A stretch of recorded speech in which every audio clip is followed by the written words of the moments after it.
Voilà, bonjour à tous. Alors, je vous fais une petite vidéo depuis Samnaun dans les Grisons. La Suisse est un pays reconnu à travers le monde pour la beauté de ses paysages et de ses montagnes en particulier, comme vous pouvez le voir en arrière-fond. Je souhaite répondre à la candidate aux élections fédérales pour le Valais, Mathilde Mottet, qui milite au sein de la jeunesse socialiste.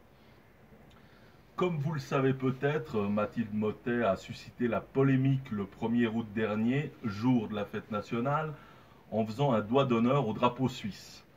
Elle a ajouté que ces drapeaux suisses la faisaient gerber.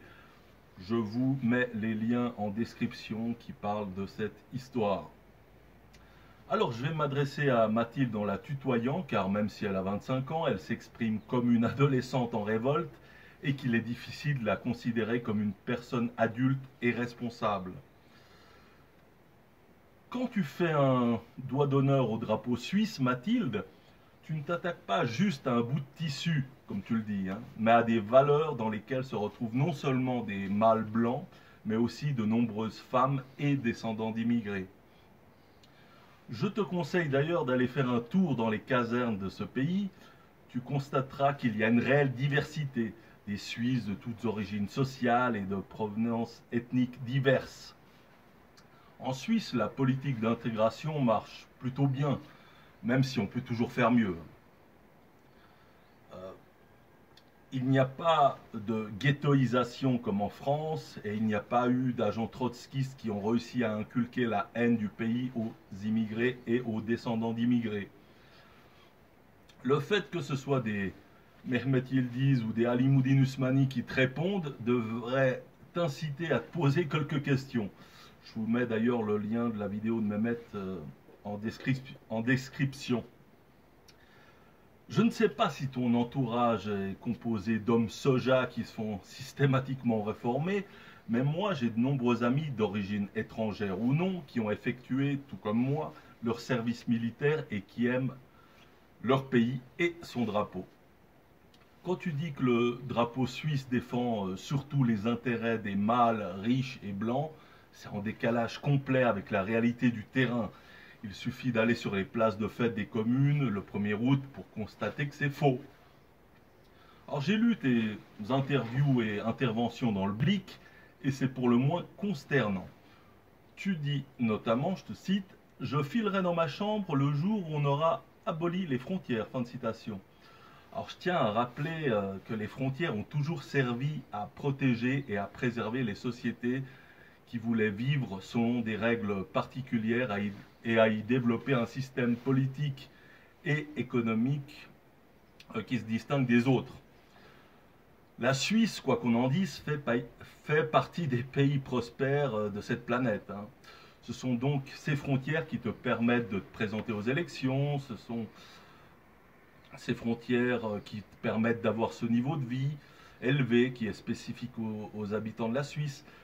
Tu es bien contente de pouvoir bénéficier d'un pouvoir d'achat supérieur au reste du monde, de changer tes précieux francs suisses quand tu es en vacances. Ça m'étonnerait que tu vives dans le dénuement le plus total et tu bénéficies toi aussi de cette prospérité helvétique. Qui dit monde sans frontières dit qu'il n'y aurait plus de différence entre la Suisse, l'Afghanistan ou le Pakistan. Étant donné que démographiquement la Suisse ne pèse pas grand-chose, je te laisse deviner quelle société absorberait l'autre. Alors pour qu'on comprenne bien ton mode de pensée, je vais à nouveau te citer. Je critique le nationalisme suisse. Notre pays, comme toutes les nations, hiérarchise les personnes selon la couleur de leur passeport. Si vous êtes réfugié, requérante d'asile ou fille de parents étrangers, vous n'avez pas les mêmes droits ou les mêmes conditions de vie qu'une personne suisse. Fin de citation. Très bien, allons au bout de tes propos.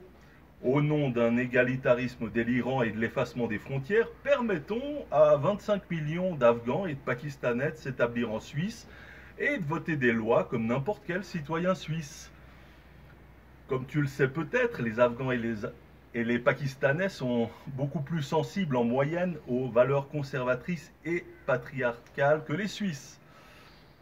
On peut même imaginer que la charia soit instaurée en Suisse si on suit ton raisonnement. Et c'est quelqu'un qui a en partie des origines pakistanaises qui te le dit. À ton avis, Mathilde, qui risque avant tout de pâtir de cette situation?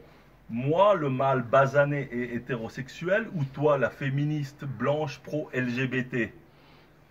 En réalité, ton idéologie conduit à tirer une balle dans le pied. Les frontières protègent tous les habitants de ce pays, toi y compris.